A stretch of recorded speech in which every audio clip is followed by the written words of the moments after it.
Hello there. So today I'm talking about Dostoevsky novels. I recently finished the story Notes from the Underground, and earlier this year I read The Idiot, and there's a lot from The Idiot that I was thinking about that was on my mind, but I have yet to really say anything about it.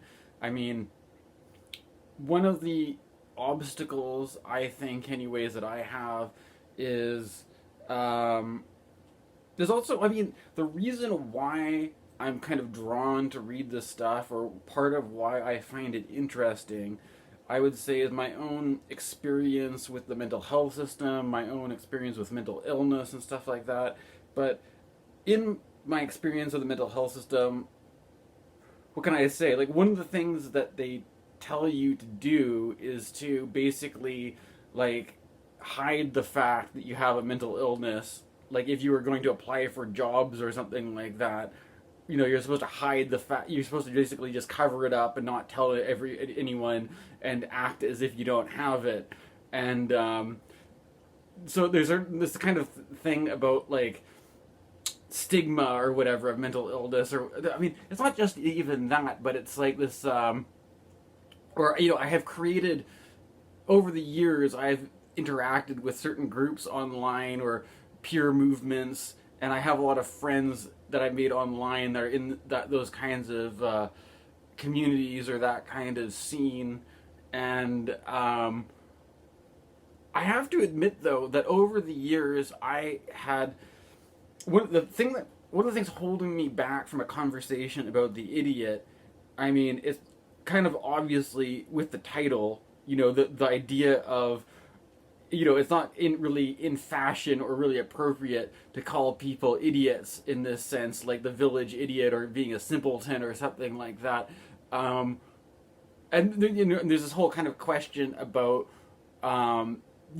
seeing yourself to be smarter or superior than other people, and that I don't even think that's necessarily like maybe it's not a good look, or it's kind of presumptuous. Like, who am I to say that I'm any smarter than anybody else, or that kind of thing. But so there's this kind of, like, not even wanting to get into the topic at all for not wanting to offend people, or putting on, like, I have an air of superiority or something like that.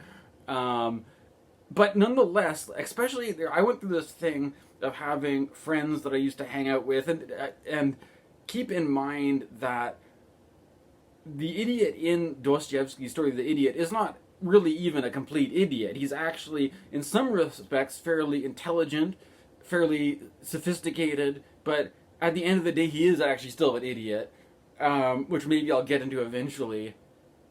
But in the, let's just say, the fallout of COVID-19 and my attempts to make friends with other people and stuff like that, I just was overwhelmed by this sort of sense of being surrounded by idiots. And even in to go back to the times when I was hospitalized, I have these memories of, I mean, certain hospitalization experiences. I maybe managed to make friends with some people in the hospital. Other periods of time, the kinds of people that you were in there with were maybe not very talkative, or not very, not really the kinds of people you could really carry on much of a conversation with, rather, whatever you want, what kind of words you want to use to describe them, right? But the whole, I remember at one point in time, in this period of time when I was going through hospitalizations, and this was around 2012 era, right? That there was, you go out for cigarettes, and there was a native woman just kind of muttering to herself, "I'm an idiot. I'm stupid. I'm an idiot. I'm stupid." And it's kind of an awful kind of thing to get into, this sort of, like, identity of yourself as being, a retard or a moron, or at least all this ableist language. You know what I mean? And so, like, that was kind of like, I didn't want to. I mean, I just acknowledge, first of all, that it's a sensitive subject, but nonetheless, it is this kind of issue too of whatever, of like, what does it actually mean to be an idiot, or what does the word idiot really mean, and at that time, that very same hospitalization, where that I was stuck in there in the psych ward, I was reading Philip K. Dick's VALIS. And in VALIS, Philip K. Dick talks about the idiocy. The word idiot actually means to be secluded into one's private world, right? And that you're an idiot because, not because of necessarily lack of intelligence, but because you are living in your own world, and to the common world that other people inhabit, you are just not associated with it. You're not familiar with it, right? Or that people, if your inner life or inner experience becomes very lively and your outer experience, not much is happening, then, you know, people don't understand you because you're living in your own interior world rather than the outer world, the common world, right? And so that, and there's also, but there's this kind of thing about going through that process of being hospitalized and dealing with the mental health system, and nonetheless feeling like the professionals are treating you like an idiot, or that they are kind of making you into an idiot by the way they're categorizing you and treating you, and, you know, putting you with a lot of people who treat you in very patronizing ways and stuff like that. So it was always something that I was kind of like, and at that point in time, I had not read any Dostoevsky novels. When I was a teenager, I tried to read Brothers Karamazov. I didn't get very far with it.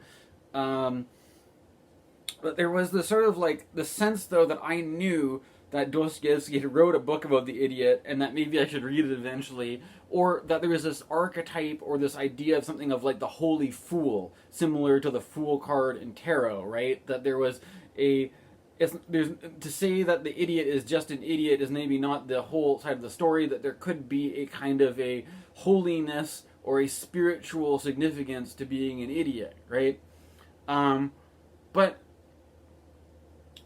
before I get into all this stuff about the idiot too, more recently I read Notes from the Underground, and I think it's an interesting to read that story in contrast, because in Notes from the Underground you have a character who is basically the opposite thing. The guy, rather than being an idiot, is the kind of guy who sees himself as being smarter and more superior to those around him, but nonetheless sees himself as a person who is afflicted by some kind of a disease and is suffering for it or something like that, but it's a disease of consciousness, right? And one of the things that often sort of, you know, like I was saying before, I did go through a period of time where I was more involved with what I would call the pure movement or the radical mental health movement, or the the people who are into spiritual emergency. And I'm not, since COVID all happened, there's certain people that I'm not, I don't know, like there's the whole culture of conspiracy culture has kind of driven a wedge between me and some people, where I just can't take people as seriously or as respectfully as I used to, based on the way they act online, right? And, you know, I don't believe in being completely just isolated into your own dogmatic kind of echo chamber of this is real and I'm going to delete everybody who, but like some people are just like, you know, if you want to be taken seriously, there's certain. I mean, I realize though it's a strange world we live in. I mean, we've even got like, you know, these disclosures about like flying saucers or aliens and stuff like that. I mean, who knows? Maybe things are. How do we really know what is real, anyways? Right? That's kind of getting a bit off track though. But again, this I have been in recent years. I've just not been feeling it in terms of trying to, whatever, make some sort of a name for myself as somebody who's in the pure mental health movement, and I've kind of lost my inspiration for being involved with that. But yet I'm interested in literature, and then a lot of the times these stories are bringing back to mind sort of issues to do with that, and I figure I might as well put it out there, make a video, try to get my ideas out there, even if I don't feel like I have much stake in being involved in that scene anymore. But one of the, like, when I was in this kind of mode of being more gung ho, you know, there was movement around spiritual emergence called Emerging Proud, and I was got on board and I was trying to promote an event that we were doing to screen a movie and stuff like that. And I got on the radio in a local co-op radio station. And one of the things that always kind of struck me about, like, I remember, you know, I don't go on the radio very often, and I don't know if I'm always that great with how I speak, but the guy asked me a question which threw me off guard, right? Because he was talking about, like, you know, if, because the name of the radio show is Conscious Living Radio, and that I think there's a, I think the kind of the bias towards a lot of this stuff is seeing the development of consciousness, the development of spirituality as ultimately being a beneficial and positive kind of thing, and that, you know, most people who are, you know, like my meditation teacher would probably be right on board with that, about how good it is to develop your consciousness and awareness. And so this guy is kind of coming from that perspective and saying, like, if it's such a good thing to be conscious, then what's the deal with spiritual emergency? Why is spirituality such a problem, or why does consciousness become an emergency? And I was like, I don't know, I didn't really like go in there with a bunch of notes about how I was supposed to answer this question, and I was just kind of like, the best I could say was that, well, that there was some sort of conflict, but I was kind of vague about it, and I wasn't really sure what exactly, you know, but one of the things about this that kind of struck me, I mean, like, to do this interview, it was in the downtown east side of Vancouver, where there's a lot of slummy kind of problems with addiction and homelessness and all this, and I had to literally step over not just one, but a group, like a literal pile of people, junkies, that were just covering. You know, it's like you have to like walk over a bunch of drug addicts to get into the building to go on the radio, and the guy is like, well, what's, you know, why is being more conscious such a problem? Well, are you aware there's about this whole problem that's literally at your doorstep, or are you not conscious of that? You know, are you conveniently tuning out this whole situation that's surrounding you so you can go on about how consciousness helps you, and you can just forget about all the suffering that's around you, right? It was kind of this thing that's like, obviously, like how conscious are you anyways, right? And this kind of I don't know, but on that note, there's also reminds me of, I recently rewatched that TV show True Detective, where the main character Rustin Cohle of True Detective talks about what if consciousness was a accident, a mistake, or a disease, that, you know, that human beings were never meant to be this conscious, because the more conscious you are, the more you are aware of the futility of things, or the more conscious you are, the more aware you are of the suffering around you, and all this kind of stuff. But this is not the kind of consciousness that the guy with the radio show has in mind, apparently. But nonetheless, there is, I thought, rather than going straight into the idiot, it's interesting anyways. I will give a reading from Notes of the Underground. This is early on in the book, chapter 2 from the beginning. And a different point of view, rather, forget about the idiot, forget about all that stuff. This is the guy who sees himself as being superior, but sees consciousness as being a disease, of consciousness itself being an illness, right? So I'll read a bit of this. Gentlemen, I now want to tell you, whether or not you wish to hear it, why I did not even manage to become an insect. I tell you solemnly that I often wanted to become an insect, but I wasn't even granted that. I swear to you, gentlemen, that to be conscious is an illness, a genuine, full-blown illness. Normal human consciousness ought to be more than sufficient for man's everyday needs. That is a half or a quarter less than that portion which falls to the lot of an educated person of our unfortunate 19th century, who on top of this has the added misfortune of living in Petersburg, the most abstract and premeditated city on the face of the earth. Cities tend to be premeditated and unpremeditated. The sort of consciousness, for example, with which all so-called spontaneous people and men of action live ought to be quite enough. I'll wager you think that I'm writing all of this out of bravado in order to make fun of men of action, and that it's also out of bravado and rather poor taste that I'm rattling my sword like an officer. But really, gentlemen, who can take pride in his illness, still more boast about them? However, what am I saying?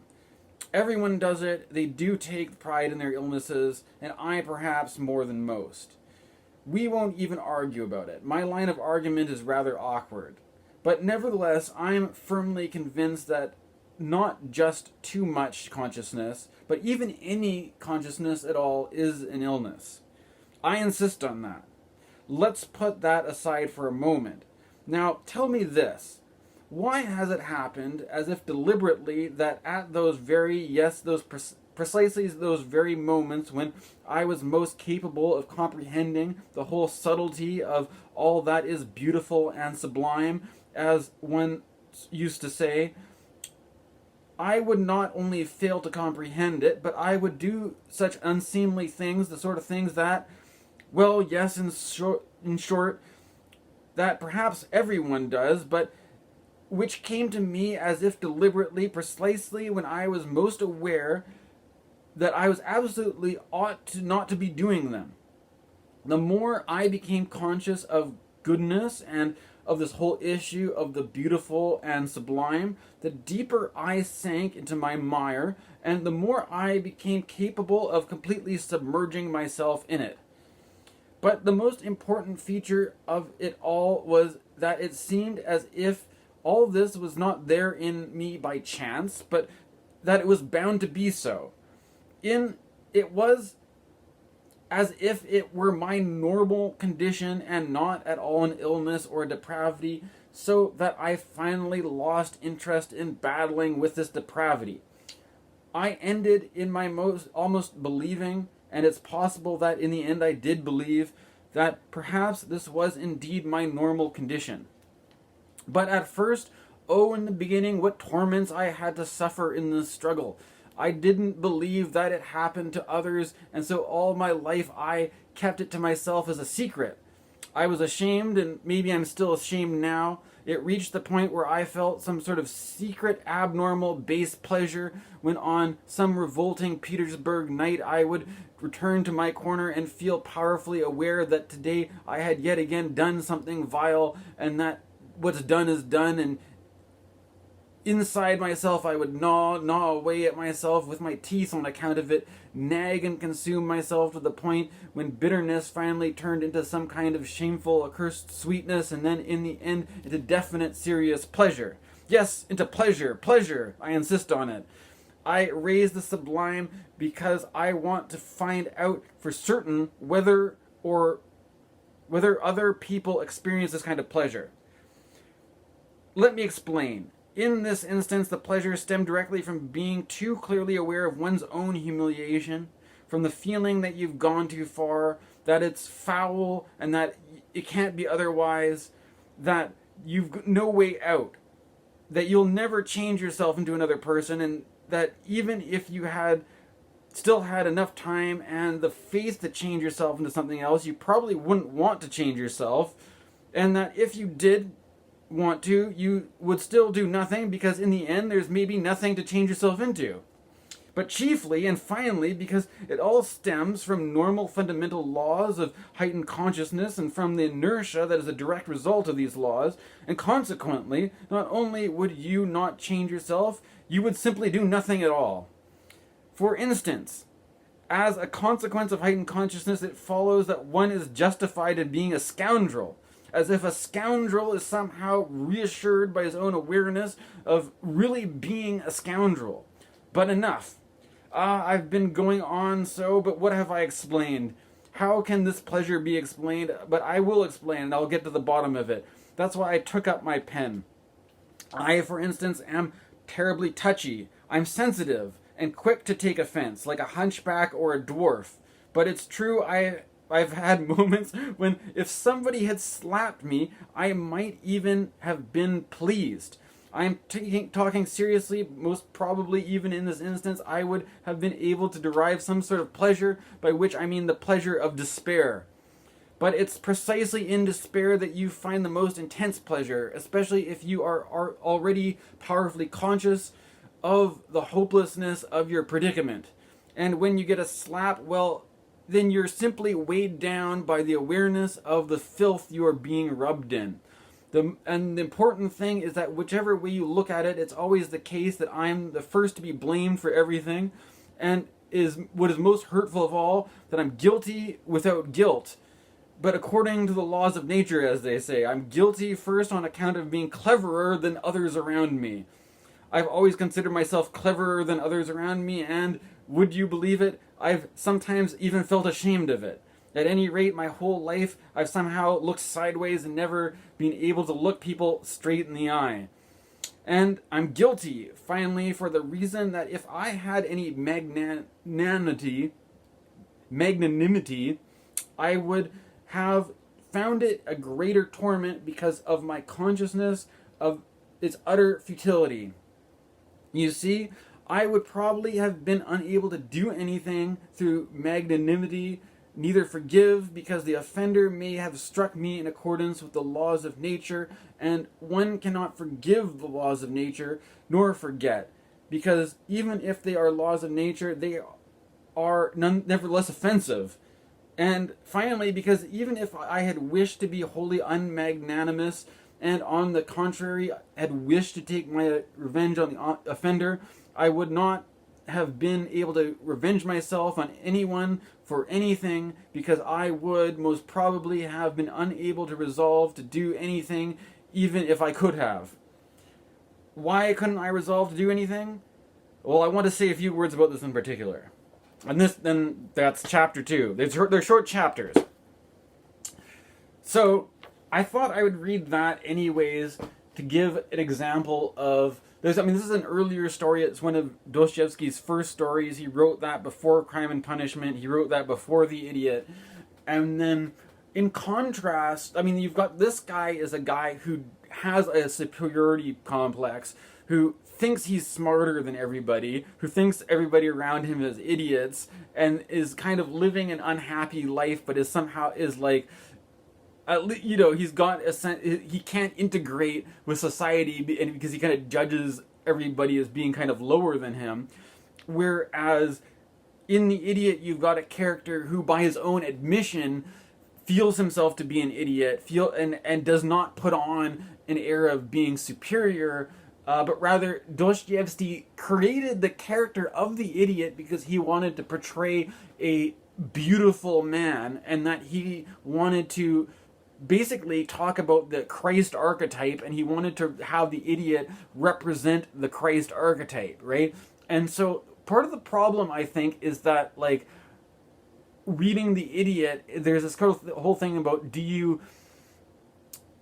if you're a person who's been through mental health stuff, who's relating to this from either, like, my own being institutionalized, or relating to it as my own relation to spirituality or religion or something like that, I sense there's a bit of a faux pas of getting too identified with the character of the idiot, because it's equivalent to trying to, like, identify yourself as Jesus or something like that, right? Whereas with Notes on the Underground, the guy is more explicitly like an anti-hero, a character who is kind of pessimistic, who is kind of, not the kind of person you'd want to identify with. But the thing is, in The Idiot, there is actually quite a bit of Dostoevsky's own autobiography in The Idiot, that he's drawing from his own life, that he's drawing from his own experiences, and I get I'm not a Dostoevsky scholar by any means, but I get the impression from reading Notes from the Underground that something about this sort of isolated, lonely kind of existence, Dostoevsky's probably just not he probably is drawing a bit from his own personal experience, and that all these different characters are there's probably they say in internal family systems therapy of parts, right? There's a pessimistic part of Dostoevsky and there's an innocent part of Dostoevsky. There's all these characters are probably representing himself in some way, or that he's drawing from his own experience to create these characters, but that it would be, you don't want to get so identified and saying like this is me or something like that. But by contrasting with Notes from the Underground, at least it gives you a bit of comparison. And then I wanted to bring this up too because there's so often, if we're talking about all this stuff on the internet, there's so often this whole thing where spirituality is basically, there's like a spiritual marketplace, right?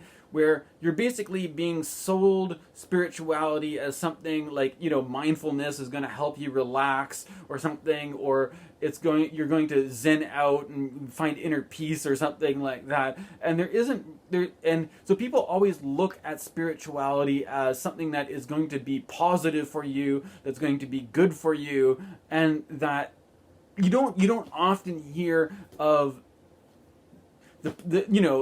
of consciousness being an illness, right? Or the idea that to be more conscious than what you ought to be is like having a disease, right?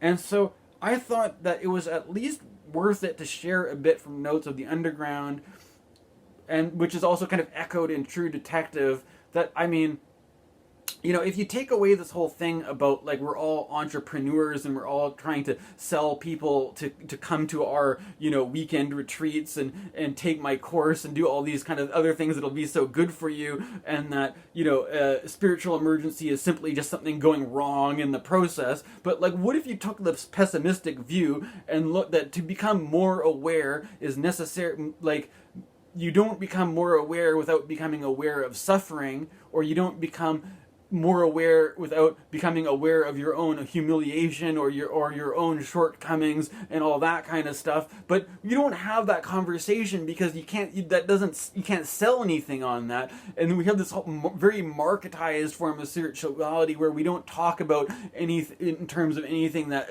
aside from what will be good for you or what will be helpful for you. And so when you in this conversation where a guy who has a radio show is asking you about spiritual emergency and where does the problem come up, he doesn't even have the alphabet, the language for it. He's because it doesn't go with the marketing plan, right? Or I don't know, that's at least kind of like how I feel about it anyways, right? Okay. So there's some other kind of thing that I thought I'd throw in here. Although this is already half an hour video, I might as well do it because I've spent so much time talking about the idiot. I might as well put in some of the idiot as well, right?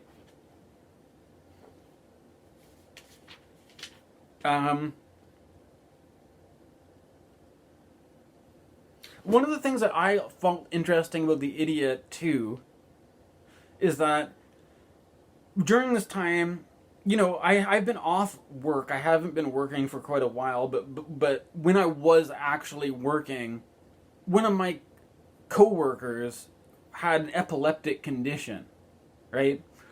And there's this whole thing about, the character in The Idiot is defined as a guy with an epileptic condition who goes into fits. He gets overwhelmed and he has like a seizure, he has a fit, and he blanks out, but then there's sort of implied that he has these kinds of visionary experiences, or that he has access to some kind of transcendent dimension through his epilepsy. And which is kind of interesting is that I don't know if this is a really common association these days with epilepsy or not. And it was kind of, what I found interesting anyways was that I was going through my own stuff, which was diagnosed in more as being like a bipolar thing. But I was nonetheless in this situation where there's some kind of, why did I get into spiritual emergence is because I felt there was a kind of a numinous or spiritual or somehow meaningful resonance to the condition I was going through. And and this whole thing about having disability and not being able to work, that I was in my own workplace there was a lot of other people with disabilities who were working, right? And that, you know, people someone who was unable, who was deaf, and who had an interpreter there working with her and all this kind of stuff. And we live in a liberal modern society where everybody has the right to work, and disability is treated in such a way that they want to remove whatever obstacle it is that you have to working, and that, you know, whatever issue you have, there's a way you can take a pill or something and then work a 40-hour week. It doesn't matter, right? But there's something about that I found was that, like, part of my disability had very much to do with just the fact of feeling like I was going through an experience that was very important and meaningful, but I could not, it was either completely taboo, or I couldn't communicate with it, or that any of the issues that I would actually had, I couldn't actually communicate what the issues were. So, and then, like I said, to go back to work, the people say, you know, if you're going to apply for a job, basically just, like, these are the actual people in the mental health system, say, just try to hide the fact that you have a disability, don't tell anybody about it, so then, like, how are you supposed to, like, be accommodated for? You have to just pretend you don't have a problem, or it's just bizarre, right? But there's some resonance there about, like, this thing about epilepsy, about, I don't know, maybe I shouldn't hammer on that one too much, but just to lead into this story, like this I found this as a quote, like a portion of this. I don't know where I found it. I found it on the internet somewhere, and this was part of what motivated me to read The Story of the Idiot. I don't know if I'm going to get through everything. I'm probably not going to get through very much of what I wanted to say about The Idiot, because this is already a half an hour video, right? But I figure I would just read this part at least, right? And then you can have these two things of, like, a bit from Those of the Underground and a bit of The Idiot, and to kind of contrast them, right? Okay. He fell to thinking, among other things, about his epileptic condition, that there was a stage in it just before the fit itself, if the fit occurred while he was awake, when suddenly, amidst the sadness, the darkness of soul, the pressure, his brain would momentarily catch fire, as it were, and all his life's forces would be strained at once from an extraordinary impulse. The sense of life, of self-awareness, increased nearly tenfold in these moments, which flashed by like lightning. His mind, his heart were lit up with an extraordinary light. All his agitation, all his doubts, all his worries were, as if placated at once, resolved in a sort of sublime tranquility, filled with serene, harmonious joy and hope, filled with reason and ultimate cause. But these moments, these glimpses, were still only a presentiment of that ultimate second, never more than a second, from which the fit itself began. The second was, of course, unbearable.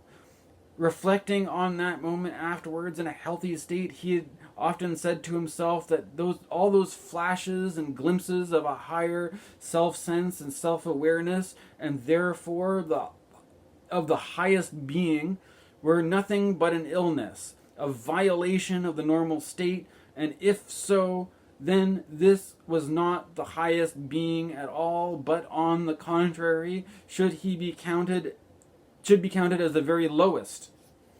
And yet he finally arrived at an extremely paradoxical conclusion. So what if it is an illness, he finally decided.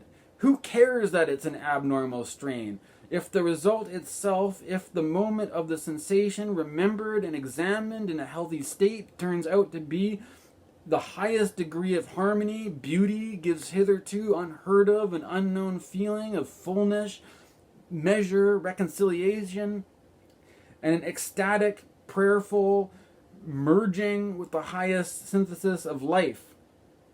These vague expressions seemed quite comprehensible to him, though still too weak. That it was indeed beauty and prayer, and that it was indeed the highest synthesis of life, he could not doubt, nor could he admit of any doubts. Was he still dreaming some sort of abnormal and non-existent visions of that moment, as if from hashish, opium, or wine, which humiliate the reason and distort the soul? He could reason about it sensibly once his morbid state was over. Those moments were precisely only an extraordinary intensification of self-awareness. If there was a need to express this condition in a single word, self-awareness, and at the same time a self-sense immediate in the highest degree.